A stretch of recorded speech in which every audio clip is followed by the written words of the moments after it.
Welcome to SITREP number 10. We have a great episode for you today. First, we'll check in to see how EndWar Online did at the Uplay launch at E3. And then, now that the team has returned from the LA to our studio, I'll be asking them some of the questions you posted to our social channels during the show.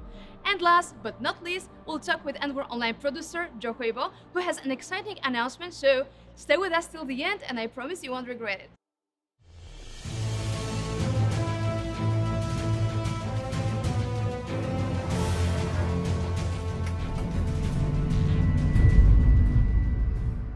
So, as promised, I brought to you EndWar Online developers, creative director Michal and lead game designer David. So guys, during E3 we received a lot of questions throughout all our social networks. So we didn't have time to answer them during our live stream from Uplay launch, so we'll get to that in a second. But first, Michal, maybe tell us how the Uplay event was like. It was great. I mean, we were probably the first browser game that was presented during E3. As you said, we were at Uplay launch, so it was the event that was only for community and our fans. There were lots of people who actually played EndWar Online before, and they really liked it. And we also had people who have seen it first time, and they were super surprised and also excited with such a good browser game with such good gameplay and as well visuals. And they played PvP.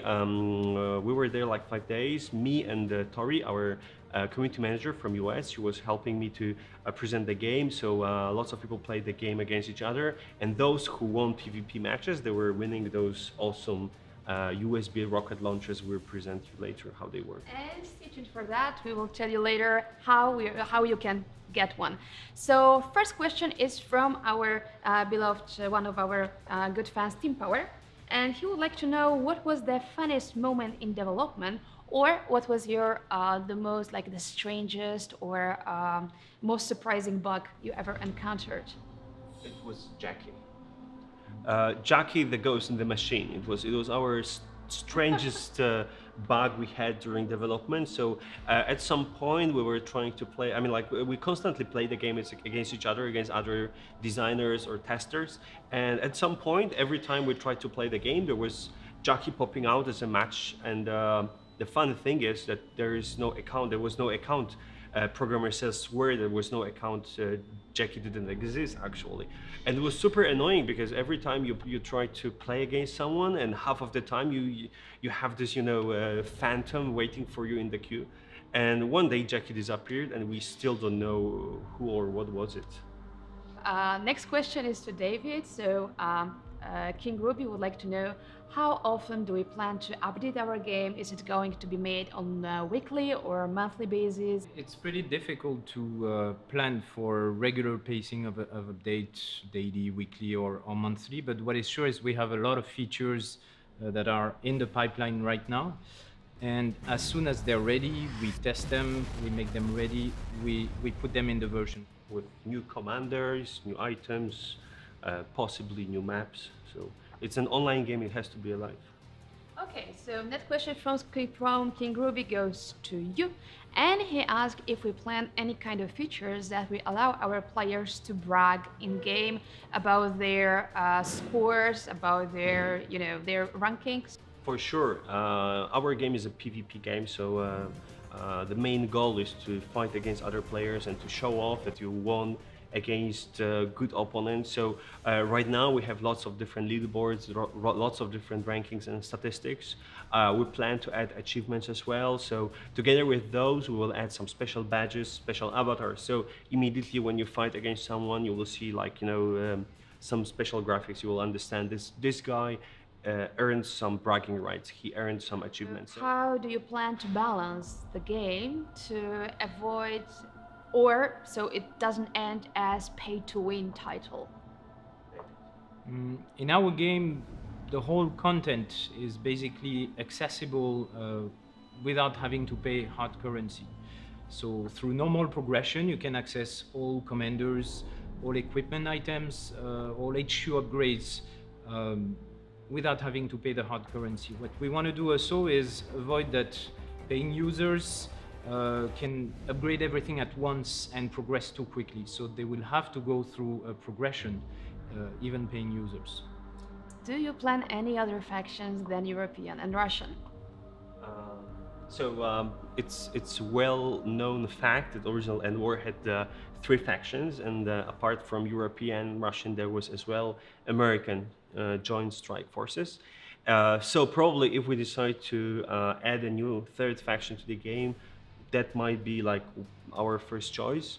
But to be honest, we're thinking as well about possible like Asian faction or some other areas of the world. So next question I got is from, I'm not afraid to say that, probably FN number 1, Mars Flyboy, and we greet you, Gary. So let me read it because that one, it's like a tad long. So do you plan rewards for persistent play? So for example, engineers get combat motorcycles at rank 30 to be faster and at rank 40 mortars. Something like this would allow strategy to evolve. They could then race to an artillery emplacement and be mini artillery. That's a very interesting idea, actually, having an infantry who's motorized, moving faster, having some ability with the mortar corresponding to artillery, while still being able to capture uplinks and bunkers. That's definitely the kind of commander exotic ability that we would like to add. So it's in the direction of the game. That's a great idea. Okay, before we will answer the most important question, and for which I will bring a special guest, producer of EndWar Online, Joe Huibo.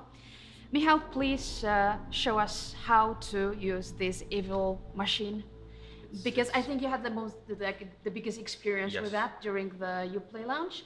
This is the awesome. And if you stay with us till the end of the video, you will know how you can get one from us. So, see, this is how it works. So this is our awesome USB rocket launcher. You see, like, we can aim and we can fire it. Take care. Wow. Yeah. So. Since we brought some of them to our office from E3, for some reason people don't go to developers area anymore. So thank you for that, guys. Thank you. And I'll see you in a moment with Joe Huibo, producer of EndWar Online. Bye-bye. Welcome, Joe Huibo. I saved the very last questions for you.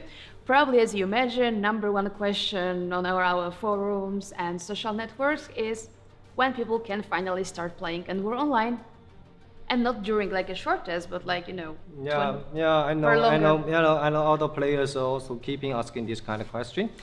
Actually, today we officially started the EndWar Online Alpha test, and this time the game will be open 24 hours, 7 days per week, and also we will pick our players from our database very carefully for the first batch who can attend the test. What's your goal and purpose of this alpha test now?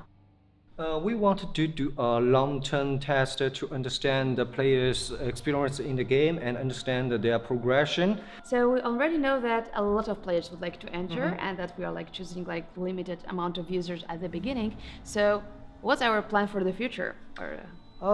It's just the beginning. So actually we will pick a lot of benches of players to enter the game step by step. Okay, so I wish you all good luck, and I hope that we'll see each other in a game very soon. Yeah. Thank you very much, Joe Huibo. Oh, by the way, I also wanted to thank all the players because your comments, your feedback really help us to improve the game. And you are helping us to make the game bigger and better. So we're expecting the same from Alpha Test and from your feedback and comments on our special prepared forum just for Alpha players. So thank you once more. Yep, see you all in the game. See you in the battlefield. If you want to join our exclusive Alpha Test, take part in our lottery. All Uplay users can take part in a lucky draw once a day, and if you are a winner, your EndWar Online Alpha account will be activated. And if you want to get one of our fantastic USB rocket launchers, share the video on Twitter with SITREP hashtag to be in with a chance to get one. Is there anything more you want to know? Use AskEwa hashtag and we'll get your questions answered. Good luck and see you in the next episode of SITREP.